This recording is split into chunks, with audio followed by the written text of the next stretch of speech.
Good afternoon, everyone. My name is Nick, and this afternoon I'll be walking you through the lesser traveled portions of your career for your consideration on what to do next in my presentation on planning your career. And this afternoon I'll be talking through a couple of different points through my slide presentation, that being your transferable skill set, understanding the zigzag of the journey that is your career and learning to embrace it, and also calculating risks with new opportunities. And I'll be doing that over the next 15 minutes. And before we get started, thank you to IABC for putting on this event and for allowing me to speak here to help you understand your career journey. Now, as I bring up my slide presentation, I'll hit you with a really cool fact, which may scare some of you, and that is that we make 35,000 different decisions every day. And when you extrapolate that over the course of 1 year, you will make 12.8 million decisions. And over the course of an average career span, that is 708 million different decisions. So understandably, it's very difficult to pinpoint exactly where your decision should come from to say this is the perfect career path. And the ultimate goal and golden rule that I would impart from this is that there is no one golden rule, golden formula, one true path, and that your journey throughout your career will be exactly that, a zigzag, and to learn to balance all of the things which come with it. The very first slide that I've got for you is it's a balancing act, and that is probably the truest thing that you can understand about understanding where your career is going. And the balancing act comes from many different areas, but I like to break it down to the 4 R's. That is risk, reward, being reckless, and realistic. And you weigh all of these up against one another. The best way that I can provide an example for this is actually by telling you that we will all make mistakes and that hindsight is our greatest enemy, because it's only after we've done or made the mistake that we actually learn just how big that mistake was and what impact it had. And that example I'll provide is one of my own. And I'll tell you that when I was in university, just like yourselves, the one and only thing that I wanted to do was to work in metropolitan radio. I wanted this so bad that I decided it was a good idea to leave university halfway through my second year, because there was an opportunity for a job in Sydney at Today FM, at the time the #1 rated radio station in Australia. And I was going to take this job and fast track my way to a role within metropolitan radio. Now, I didn't give this enough thought and consideration at the time. I was only focused on the reward. I wasn't thinking about the risks, and it was incredibly reckless of me to do so, because when it, break it all down to its original components, it was a 15-hour per week job. And paying $21 per hour, it was going to pay me a grand total of $315 before tax. Now, moving from Bathurst to Sydney, at the time in Bathurst, I probably could have lived off that. In Sydney, absolutely, I could not live off that, and I didn't give that enough consideration. And once I got into the job, it became evident that I needed to work a second job in order to support myself. So once I took the second job, then I had to kind of weigh up the 2 jobs, the one which was my ultimate career goal and the one which was actually sustaining me. Eventually, I had to focus just on the second job, because that's where the most work was coming from. And unfortunately, the work with the hours that I had at Today FM started to wind back. And I found myself in a quandary where I really had to consider what I wanted to do. And at that time, the hindsight showed me that what I'd done was quite risky, and it was also quite reckless as well, where realistically I sat back and then thought, okay, I need to approach this differently. I decided to go back to university, and that I would then focus on my study. At the end of the 3 years of my degree, I was actually very fortunate to be able to do an internship, where I then took the experience I had at Today FM with me to another area of radio worlds, which was in the governance side of it, working for Commercial Radio Australia, where I was working in events, marketing and promotions, and not actually where I thought I wanted to be, which was in agency sales, which during my time at Today FM, I actually realized that wasn't where I wanted to go at all. And while there was some reward to that, the risks far outweighed that reward, and it was quite reckless in the end. But this is what I want to impart from this one example, and that is, don't be hard on yourself. Like, I look back at that situation now and I think, well, I can't be too hard. I think I was very ambitious and trying to go straight to the top without the experience behind me to, absolutely say, yes, this is the right way to go. I wasn't being realistic at all. So I want you to allow yourself to make mistakes. I look back at that time now and laugh because I made some good friends. I got to where I wanted to be eventually. I had to go the long way around, but I got there in the end. So make sure you measure up your risk, your reward, and whether you're being realistic or reckless. Now, the next slide that I have for you is about helping you to identify your transferable skills. Over the course of your career, I want you to think of your skills as your muscles. Your skills will only get stronger if you work them out. You need to feed them, nurture them with good food, and that's using them in positive ways and not just letting them sit stagnant. And make sure you strengthen them by continually challenging your skills and making sure that you expand beyond the exact same thing that you're doing now. Beware, however, of some of the traps which people fall into when it comes to transferring their skills. So you've worked up your muscles and then you think, okay, I'm going to take them from point A to point B. And what I want you to do is not try and make yourself a jack of all trades. If you spread yourself too thin, it will be very easy for yourself to find holes, or an employer to find holes in your skill set, and maybe not choose you for the opportunity that you're going for, purely and simply because you've spread yourself out and haven't worked on individual skills which you'll need for that job. And the biggest example of doing this is when you're caught in a trap of trying to gather so many skills that you don't work on those strengthening tasks. Now, the best way to do this is by making sure that you don't try and add together time. What I mean by that is, if you have an option for one career that you spend 2 years in with one organization versus 4 6-month contracts where on paper you have 2 years of experience in each, what you'll actually find is your skills will be far stronger in the one with 2 years solid experience as opposed to the one with 4 6-month contracts.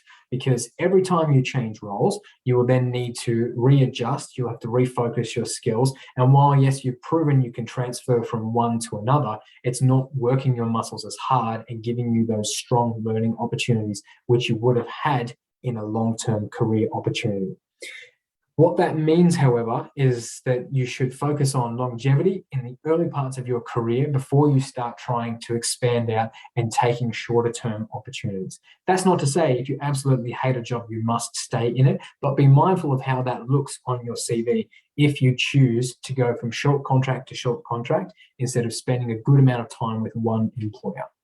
Now, when you do that, regardless of which avenue you've chosen, it's always a great idea whenever you look at your skills to analyze your skill set and identify where you have really good strengths. Take stock take of those skills and then figure out where your weaknesses may be or the areas you want to grow in so that you can focus on those throughout your career.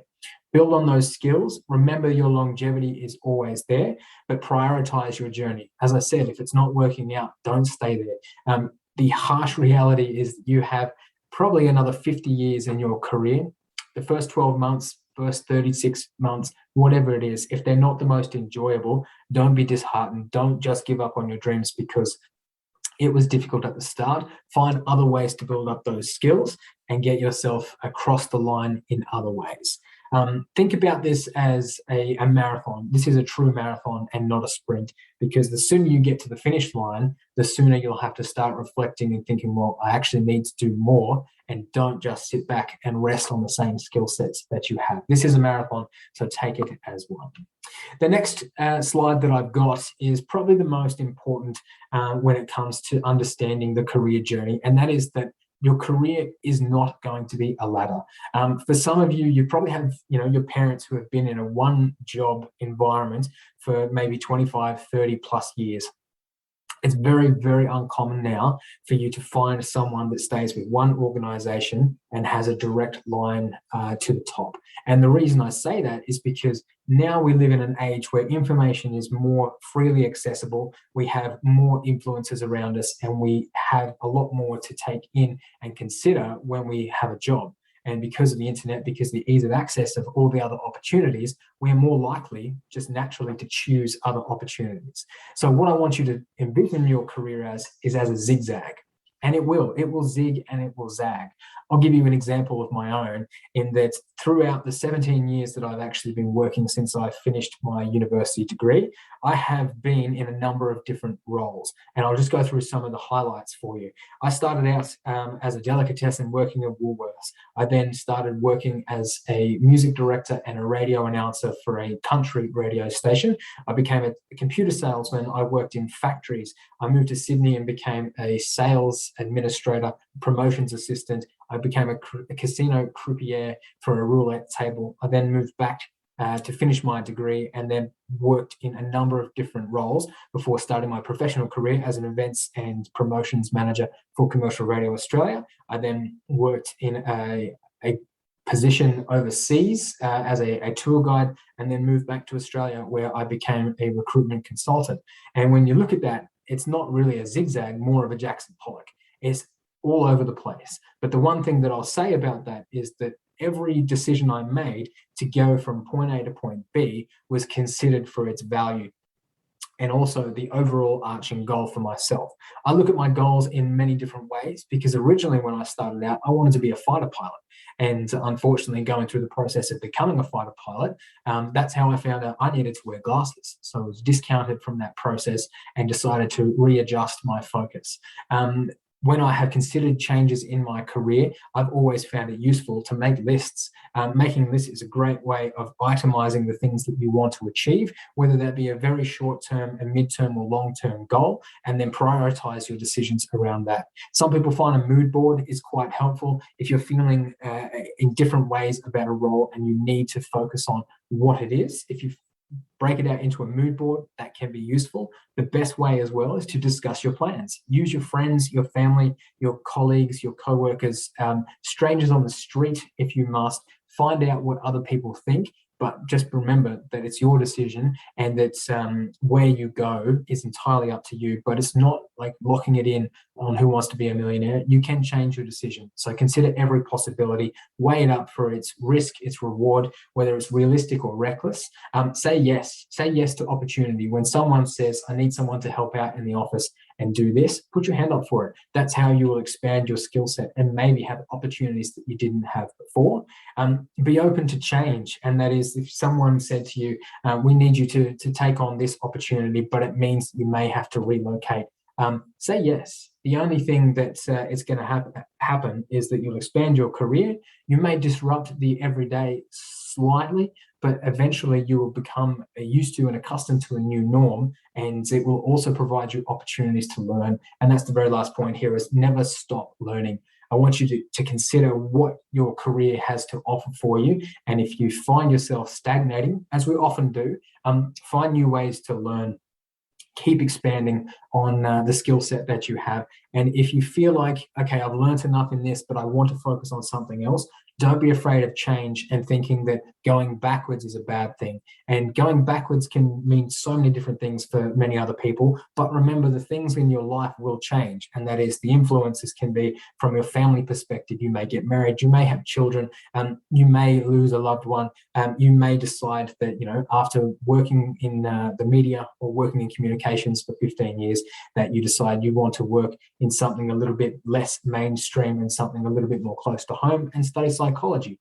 Making those sideways transitions aren't a bad thing, but be mindful that the sooner that you decide that you want to make a change, the sooner you can implement an action plan for it and start getting your way up to the top again and making that sideways or downwards jump less impactful on yourself.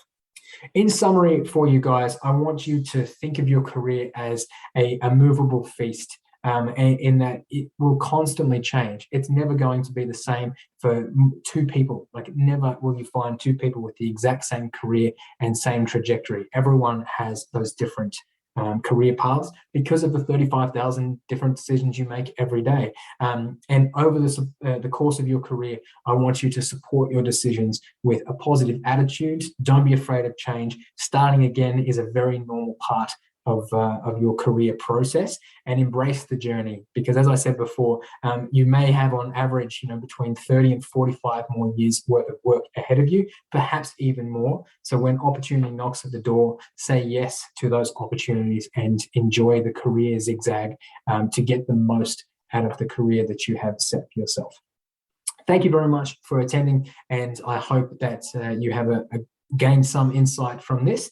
And if you have other questions, please feel free to reach out on LinkedIn or via the Horizon One website. We're always happy to have a chat and hope to be able to speak to you soon about your communications career. Thank you very much. I've been Nick Day here at Horizon One, the sales, communications, and marketing recruitment consultant. Thank you so much.